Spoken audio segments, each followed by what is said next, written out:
নেপালে সরকার বিরোধী আন্দোলনে থমথমে পরিস্থিতি। কূটনীতিকদের এলাকাগুলোতে কারফিউ দিয়েছে নেপাল সরকার। কাঠমান্ডুরের বিভিন্ন স্থানে তৈরি হয়েছে অচল অবস্থা। ফলে দ্বিতীয় ম্যাচের প্রস্তুতি নিতে হোটেল থেকে বের হতে পারছে না বাংলাদেশ দল। এতে নেপালের বিপক্ষে জামালদের দ্বিতীয় ম্যাচ নিয়েও রয়েছে শঙ্কা। তবে বাংলাদেশ ফুটবল ফেডারেশন জানিয়েছে জামালরা হোটেলে আছে নিরাপদে।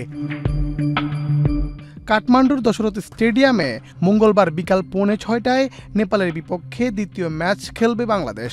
আগের দিন প্রস্তুতি নিতে বেলা 3টায় স্টেডিয়ামে যাওয়ার কথা ছিল জামাল মিতুলদের, কিন্তু তা আর করতে পারেনি কাবরেরার দল। এদিন দুপুর 12টায় ম্যাচ পূর্ব সংবাদ সম্মেলনটিও হয়েছে টিম হোটেলে। এরপরে স্টেডিয়াম যাওয়ার কথা থাকলেও বাফুফে জানতে পারে স্টেডিয়ামের আশেপাশে শিক্ষার্থীরা অবরোধ করেছে, আর তাই জামালদের টিম হোটেলেই থাকতে হয়েছে।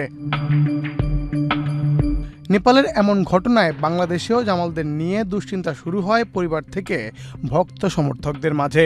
তারা প্রতিনিয়ত খোঁজ রাখার চেষ্টা করছেন জামাল মিতুলদের। এর মধ্যেই বাফুফে জানিয়েছে স্বস্তির খবর, জামালরা আছেন নিরাপদে। বাফুফের ফেসবুক পেজে একটি ফটো কার্ডে লেখা হয়, বাংলাদেশ ফুটবল ফেডারেশন কাঠমান্ডুর সাম্প্রতিক পরিস্থিতি নিবিড়ভাবে পর্যবেক্ষণ করছে। আমাদের সকল সমর্থক ও ফুটবল পরিবারকে আশ্বস্ত করতে চাই, আমাদের দলের নিরাপত্তাই সর্বোচ্চ অগ্রাধিকার। তাদের নিরাপত্তা নিশ্চিত করতে আমরা স্থানীয় কর্তৃপক্ষ, অল নেপাল ফুটবল অ্যাসোসিয়েশন এবং বাংলাদেশ দূতাবাসের সঙ্গে নিয়মিত যোগাযোগ রাখা হচ্ছে। দল নিরাপদে রয়েছে এবং তারা বর্তমানে টিম হোটেলে সুরক্ষিত আছে। বাফুফে পরিস্থিতি নিবিড়ভাবে পর্যবেক্ষণ করছে এবং আমাদের সকল পদক্ষেপ ও প্রতিক্রিয়া গণমাধ্যমের মাধ্যমে জানিয়ে দেওয়া হবে।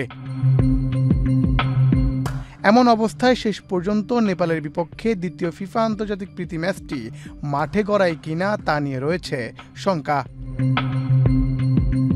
মুন্না চন্দ্র দাস, বাংলাদেশ প্রতিদিন।